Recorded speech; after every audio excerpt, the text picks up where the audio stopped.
Hi there, Sanbonani Molweni. Welcome to Fix Channel. If you're new here, please subscribe before the end of the video. If you're returning, thank you for love and support.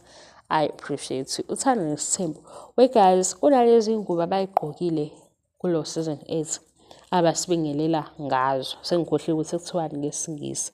Lezi ngubo zenziwe uBayanda Cutting ku Instagram. Ngicela ungisize ngokuthi umfune ku Instagram Bayanda Cutting.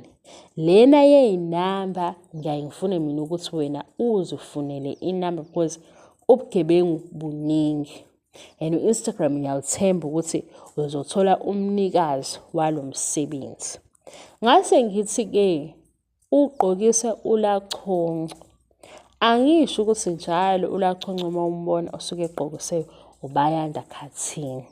Kube nezithombe or ama-post kalachonco lowa ku-RSOD ulachonco hayi ngenihlani ngamazwi ulachonco. Ngabona kwezinye izithombe zakhe ebhalile ukuthi ugqokiswe uBayanda Cutting.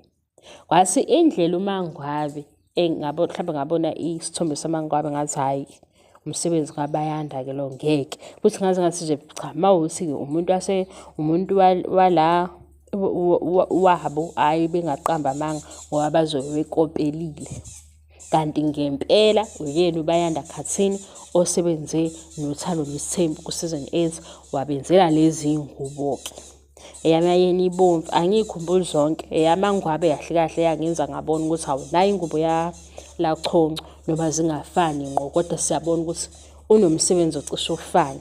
Laba belokhu bebuza kuleya video emfishane bethi inamba ithini, angikunikeza inamba nginikeza igama lo engigama lakhe so uyalithola ke lapha yakho Instagram.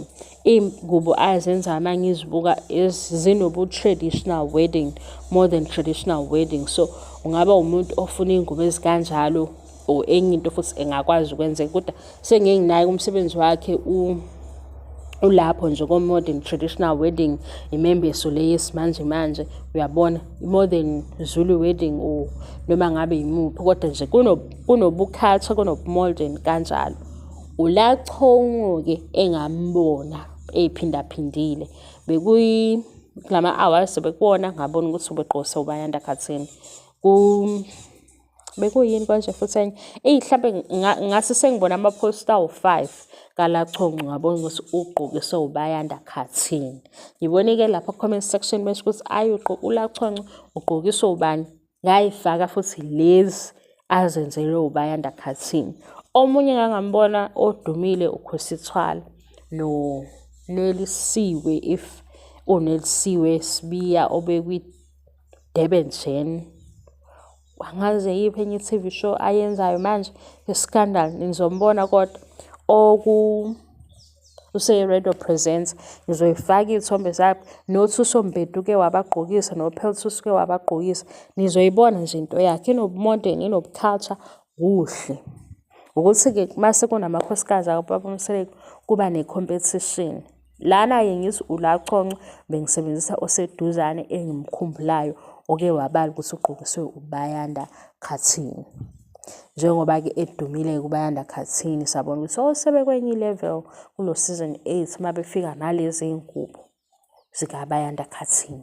Ngicizelela igama lokuthi Bayanda Cutting uzomunye ozongibuza ukuthi contact details angeke ngikwazi ukunikeza phone number, angeke ngikwazi ukuthi ngikunikeze email address. Ngifuna lento uhambe uyithole wena ku Instagram kabani kaBayanda Cutting ufollowe umsebenzi wakhe uyena ogqokise abakamseleku uThando Nesithembu ku season 8 kuleya intro esiyibonayo. Ngicabanga ukuthi nabantwana nabo sengiyayivala ke le video. Bye.